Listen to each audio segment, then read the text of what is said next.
भारत ने दिखाया पीएलए पर भारी, सेना हमारी। हमारी सुरक्षा के लिए हमने कुछ एहतियाती कदम उठाए थे और इससे हमें भरोसा है कि स्थिति कायम रहेगी।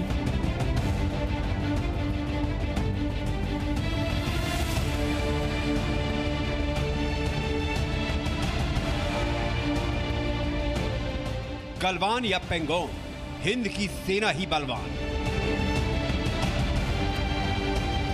आप उसी धरती के वीर हैं जिसने हजारों वर्षों से अनेकों आक्रांताओं के हमलों को, अत्याचारों का मुंह तोड़ जवाब दिया। 84 दिन में 3 बार भारत से पराजित चीन। लद्दाख में एलएसी पर तीसरी बार चीन को भारतीय सेना से पराजय का सामना करना पड़ा है। पहले गलवान में चीन को हिंद की सेना का गर्दन तोड़ पराक्रम का सामना करना पड़ा। फिर 29-30 अगस्त की दरमियानी रात को भारत ने चीन की घुसपैठ को नाकाम किया और फिर कल पेंगोंग झील के दक्षिण किनारे पर चीन के सैनिकों को एक बार फिर भारत ने खदेड़ दिया। ये देखिए 15-16 जून की रात, फिर 29-30 की दरमियानी रात और फिर 7 सितंबर। एक बार फिर चीन पर भारतीय पराक्रम की ये हैट्रिक है। ये 3 तस्वीरें।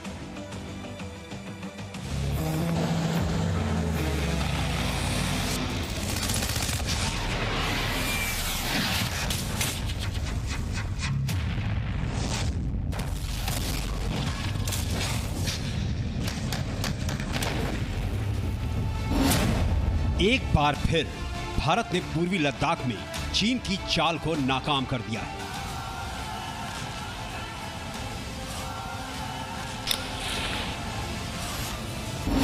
एक बार फिर पेंगोंग झील के दक्षिणी किनारे पर चीन के सैनिकों को वापस भागना पड़ा।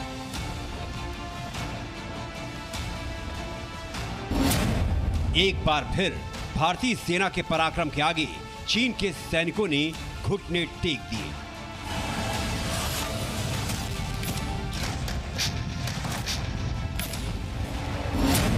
चौरासी दिन में 3 बार भारत से पराजित चीन। चीन अपनी हरकतों से बाज नहीं आ रहा है। एक बार फिर चीन की सेना ने पेंगोंग झील के दक्षिण छोर में घुसपैठ की कोशिश की, लेकिन इस बार उसे जबरदस्त हार का सामना करना पड़ा। पहले से मुस्तैद भारतीय सेना ने ऐसा जवाब दिया कि चीन के सैनिक उल्टे पांव भाग खड़े हुए। लेकिन चीन की सेना ने उल्टा भारतीय सेना पर ही झूठा आरोप लगा दिया। चीन के इस ताजा झूठ का हम पोस्टमार्टम कर हकीकत सामने रखेंगे। लेकिन सबसे पहले सुनिए चीन ने भारत के शूरवीर सेना पर क्या आरोप लगाए हैं। सोमवार देर रात चीन के सरकारी अखबार ग्लोबल टाइम्स ने पीएलए यानी चीन की सेना के हवाले से ट्वीट कर भारतीय सैनिकों पर एलएसी पार करने और गोलीबारी करने का आरोप लगाया।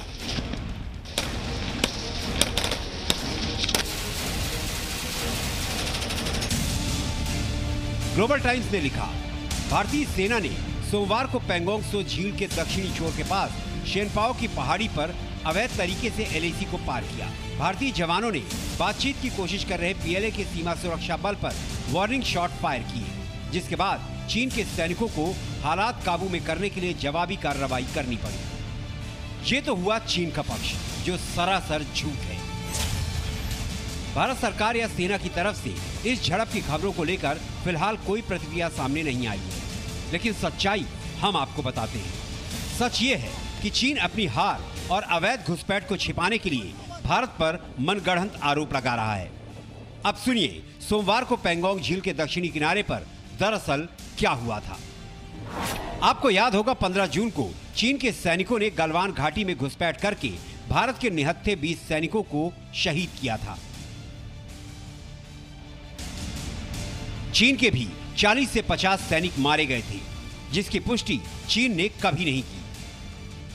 सूत्रों के मुताबिक सोमवार को भी चीन गलवान की घटना को दोहराना चाहता था। ताजा घटना लद्दाख के पेंगोंग झील के दक्षिणी छोर पर शेनपाओ पर्वत, जिसे गॉड पाओ पहाड़ी भी कहते हैं, सूत्रों की माने तो बड़ी संख्या में चीन के सैनिक पहाड़ी की तरफ आ रहे थे। गलवान की तरह ही चीन के सैनिकों के पास कील लगे रॉड और बैट थे। पहाड़ी पर पहले से ही मुस्तैद और चौकन्नी भारतीय सेना ने चीन के सैनिकों को सावधान किया। बार बार चीन के सैनिकों को लौटने के लिए कहा, लेकिन चीन के सैनिक लगातार आगे बढ़ते रहे। जब चीनी सैनिक नहीं रुके तब भारतीय सेना ने वार्निंग शॉट्स फायर किए, लेकिन फायरिंग इस तरह की कि किसी भी चीनी सैनिक को गोली न लगे। भारतीय सैनिकों का आक्रामक रुख देखकर चीन के सैनिक उल्टे पैर भाग खड़े हुए। अपनी गलती मानने के बजाय चीन इसी घटना को उल्टा भारत के उकसावे की कार्रवाई का आरोप लगा रहा है। चीन के वेस्टर्न थिएटर कमांड के प्रवक्ता कर्नल झांग शुलई ने बयान जारी करते हुए आरोप लगाया, भारतीय सेना ने चीन के बॉर्डर गार्ड्स पर फायरिंग की। चीन के बॉर्डर गार्ड्स को हालात स्थिर करने के लिए मजबूरन जवाबी कार्रवाई करनी पड़ी। भारत की कार्रवाई ने चीन और भारत के बीच समझौतों का गंभीर उल्लंघन किया है। इससे क्षेत्रीय तनाव और गलतफहमियां बढ़ गई हैं। भारत की सैन्य कार्रवाई गंभीर उकसावे वाली और बहुत बुरे स्वभाव की है। हम भारतीय पक्ष से अनुरोध करते हैं कि खतरनाक कार्रवाइयों को तुरंत रोकें, तुरंत लाइन क्रॉस करने वाले सैनिकों को पीछे लें, फ्रंट लाइन सैनिकों को सख्ती से रोकें और उन सैनिकों को जांच कर दंडित करें जिन्होंने फायरिंग की, ताकि दोबारा इस तरह की घटना न हो। चीन ने ये आरोप मॉस्को में 10 सितंबर को होने वाली दोनों देशों के विदेश मंत्रियों की संभावित मुलाकात से पहले लगाए हैं। विदेश मंत्री एस जयशंकर आज ही मॉस्को रवाना हो रहे हैं। सवाल ये है कि चीन क्यों बार बार भारत को उकसा रहा है? चीन क्यों पेंगोंग झील के दक्षिणी किनारे पर कब्जा करना चाहता है? क्या चीन भारत से युद्ध चाहता है? ब्यूरो रिपोर्ट, जी मीडिया। और अब आपको सीधे लिए चलते हैं लद्दाख। हमारे संवाददाता कृष्ण मोहन मिश्रा इस वक्त हमारे साथ हैं। कृष्ण मोहन, तीसरी बार चीन को पराजय का सामना करना पड़ा है, भारत के पराक्रम के आगे नतमस्तक होना पड़ा है। कल रात की घटना हुई क्या जिसे लेकर चीन आरोप लगा रहा है, जरा विस्तार से बताइए। अभी तक विशाल हमारे पास सिर्फ ग्लोबल टाइम्स का एक ट्वीट है और उसके एक पीएलए के एक कर्नल का स्टेटमेंट है जिसमें उन्होंने आरोप लगाया है कि भारतीय सैनिकों ने एक बार फिर से शेनपाओ पहाड़ी के पास से एलएसी पार करने की कोशिश की और चीनी बॉर्डर गार्ड्स जो थे उनको वार्निंग शॉट्स फायर किया, यानी हवाई फायर किया उनको डराने के लिए। अभी तक सिर्फ ये आरोप हमारे पास है जो सोमवार की देर रात लगाया गया है। आज मेरे ख्याल से थोड़ी देर बाद ही भारत सरकार की तरफ से रक्षा मंत्रालय या विदेश मंत्रालय इस बारे में कोई प्रतिक्रिया देगा, तभी दरअसल हमें पता लगेगा कि घटना दरअसल हुई क्या है। क्योंकि चीन ग्लोबल टाइम्स एक प्रोपेगेंडा मशीनरी है चीन की सरकार का, और वो क्या कहता है, क्या आरोप लगाता है, वो सच्चाई से अक्सर बहुत ज़्यादा दूर रहता है। तो इंतजार करना होगा कि आखिरकार भारत सरकार या रक्षा मंत्रालय क्या कहता है कि ये घटना दरअसल हुई क्या थी। क्या चीन के सैनिकों ने एक बार फिर से जो एलएसी की स्थिति है उसको बदलने की कोशिश की थी, जैसा उन्होंने 29 और 30 अगस्त की रात किया था, और अगर वो आगे आए थे तो उसके बाद हुआ क्या? क्योंकि भारत और चीन की सीमा में 1975 के बाद से आज तक कभी गोली नहीं चली। 1975 में अरुणाचल प्रदेश में कृष्णमोहन, हम यहाँ पर एक नक्शा दिखा रहे हैं, एक मैप दिखा रहे हैं। अगर आप हमारे दर्शकों को समझा पाए कि ये जो घटना घटी है जिसे लेकर चीन आरोप लगा रहा है, ये किस जगह पर घटी है, इसकी लोकेशन क्या है? क्या ये वही लोकेशन है जहां 29-30 की दरमियानी रात को भारत ने चीन को पीछे खदेड़ा था, यानी कि पेंगोंग का दक्षिणी किनारा, ये वही जगह है? देखिए, पेंगोंग का दक्षिणी किनारा ही है, दक्षिणी किनारा कह लें या पूर्वी किनारा कह लें, और ये जो रिज वो उसी रिज लाइन पर है जो ठाकुंग से लेकर स्पांगुर गैप के बीच में लगभग 25 से 30 किलोमीटर का अगर आप सीधी लकीरें खींचें तो आता है। वैसे अगर आप सड़क के रास्ते जाएं तो ठाकुंग से चुशूल और उसके बाद स्पांगुर गैप की दूरी लगभग 60 से 70 किलोमीटर पड़ती है। लेकिन ये 25 से 30 किलोमीटर का इलाका है जहाँ पर सारा घटनाक्रम पिछले 8-9 दिन से 29 अगस्त के बाद से चल रहा है, और वहाँ पर अलग अलग रिज हैं, और जो एलएसी है वो उन्हीं रिज लाइन के ऊपर से गुजरती है। एक जो सिद्धांत होता है कि रिज लाइन के ऊपर जहाँ से पानी गिरता है और पानी जहाँ से बटता है रिज लाइन में दोनों साइड में, वहीं से किसी भी देश की सीमा जाती है। तो एलएसी उन्हीं पहाड़ों के बीच से गुजरती है। उनमें बहुत सारी हाइट्स ऐसी हैं जिनमें चीन जैसी की आदत है कि एलएसी का उसका अपना दावा होता है हमेशा, जो सारे सिद्धांतों से अलग होता है। तो वहाँ बहुत सारी ऐसी पहाड़ियाँ हैं जिन पर चीन अपना दावा करता है और फिजिकली ग्राउंड पर, ज़मीन पर भी उनको हथियाने की कोशिश करता रहता है। विशाल।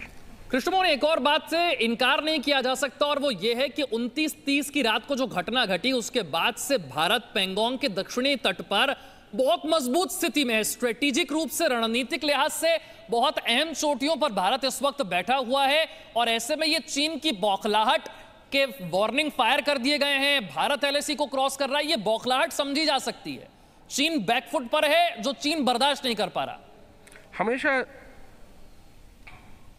देखिए, इसमें कोई शक नहीं कि 29 तारीख के बाद से जो भी इस इलाके में बैलेंस था वो भारत के पक्ष में झुक गया है, क्योंकि वहाँ पर स्पांगुर गैप से लेकर ठाकुंग तक जितनी भी रिज लाइन है, जितनी भी इंपॉर्टेंट हाइट्स हैं, उनमें भारतीय सैनिक बैठे हुए हैं और वो वहाँ से जो चाइनीज़ गैरिसन पीछे, यहाँ तक कि सूत्र ये भी बताते हैं कि रेचिनला से जो स्पांगुर गैप के और दक्षिण में है, वहाँ से मोल्डो का जो उनका गैरिसन है वो वहाँ से नज़र रख रहे हैं मोल्डो के गैरिसन पर। तो भारतीय सेना इसमें बहुत शानदार स्थिति में वहां पर बैठी हुई है। तो इस चीज को चीन के साथ, चीन जाहिर सी बात है कि चीनी सेना इस चीज को लेकर बौखलाई हुई होगी और वो दोबारा इन हाइट्स को कब्जा करने की कोशिश करने की जरूर कोई ना कोई कार्रवाई करेगी। लेकिन जाहिर है कि भारतीय सेना को भी इस कार्रवाई का अंदेशा है, तो वो भी तैयार होगी। संभव है इसी किस्म की कोई घटना कल रात भी हुई हो, लेकिन उस घटना के बारे में तब तक नहीं कहा जा सकता पक्के तौर पर जब तक भारतीय रक्षा मंत्रालय या भारतीय विदेश मंत्रालय की तरफ से कोई रिएक्शन ना आए, क्योंकि ग्लोबल टाइम्स एक झूठ बोलने की एक मशीन है, चीनी सरकार की प्रोपेगेंडा मशीनरी है और वो अपना ही पक्ष जो भी मजबूत करना होता है उसी के हिसाब से वो चीजें पेश करती है। और उनके लिए ये कहना बहुत ज्यादा कंफर्टेबल है कि भारत एग्रेसर है, भारत हर जगह उकसावे की कार्रवाई कर रहा है, भारत हमले कर रहा है, भारत फायरिंग कर रहा है। तो ये सारी चीजें वो अपने आप को बहुत ही कंफर्टेबल स्थिति में ले आते हैं जब वो इस तरह के बयान देते हैं। तो बहुत महत्वपूर्ण होगा आज रक्षा मंत्रालय या विदेश मंत्रालय या भारत सरकार की तरफ से जो भी नुमाइंदा होगा जो इस घटना के बारे में जो रिएक्शन देगा वो बहुत महत्वपूर्ण होने वाला है। देखिए, लद्दाख से भारत और चीन के तनाव पर हर अपडेट, हर जानकारी लगातार कृष्णमोहन आप तक पहुंचा रहे हैं और आपको एक नई बात देखने को मिल रही है। ऐसा पहली बार हुआ है कि चीन ने प्रेस रिलीज जारी कर भारतीय सेना पर आरोप लगाए हैं। इसका मतलब आप समझिए, और मतलब समझने के लिए आपको देखनी होगी रिपोर्ट।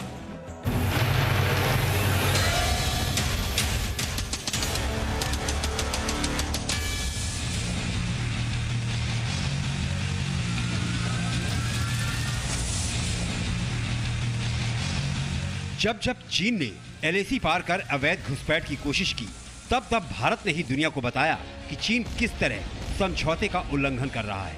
गलवान में चीन से झड़प हुई तो भारत ने सबसे पहले बयान दिया। 29-30 अगस्त की रात को पेंगोंग झील के दक्षिणी किनारे पर चीन के घुसपैठ की कोशिश को भारत ने नाकाम किया। तब भी भारत के रक्षा मंत्रालय ने ही बयान जारी कर बताया कि चीन यथास्थिति को बदलने की कोशिश कर रहा है। लेकिन सोमवार को एलएसी पर फायरिंग की घटना के बाद चीन ने सबसे पहले बयान जारी कर भारत पर उकसावे की कार्रवाई का झूठा आरोप लगाया। ऐसा पहली बार हुआ जब न सिर्फ जमीन पर बल्कि कागज पर भी चीन का डर दिखाई दिया। चीन की सेना के वेस्टर्न थिएटर कमांड की प्रेस रिलीज का एक एक शब्द यही संदेश दे रहा है कि चीन को आक्रामक भारत से घबराहट होने लगी है।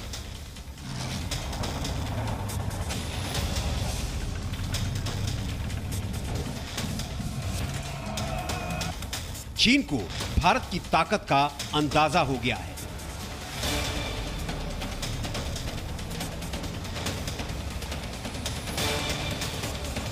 जरा गौर कीजिए चीन की सेना के प्रेस रिलीज के शब्दों पर। चीन कहता है भारतीय सेना ने चीन के बॉर्डर गार्ड्स पर फायरिंग की।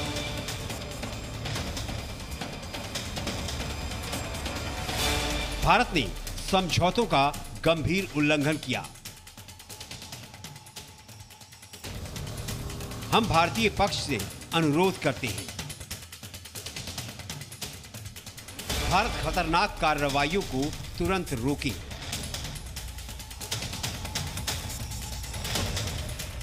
भारत अपने सैनिकों को तुरंत वापस बुलाए।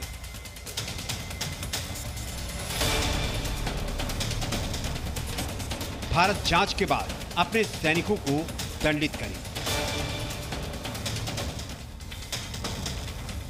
ये सभी शब्द और वाक्य उस चीन की सेना के हैं जो हमेशा घमंड में चूर रहती है, जो हर नियम और समझौतों से खुद को ऊपर समझती है, जो बात बात पर भारतीय सेना को धमकी देती है। लेकिन आज चीन की उसी सेना का गुरु चूर चूर हो चुका है। लद्दाख में एक नहीं 3 पराजय के बाद अब वो धमकियों और हेकड़ी से अनुरोध के स्वर में आ गई है। साथ ही चीन अब झूठ और फरेब का सहारा लेने लगा है। भारत पर एलएसी पार करने के झूठे बयानों और आरोपों से अब वो छल वाली कूटनीतिक चाल चल रहा है। ये हारे और कमजोर की निशानी है। जाहिर है चीन ने अपनी शक्ति का जो भ्रमजाल अब तक दुनिया को दिखाया था, उसे हिंद की सेना ने खंड खंड कर दिया है। लद्दाख से कृष्ण मोहन मिश्रा के साथ ब्यूरो रिपोर्ट, जी न्यूज़।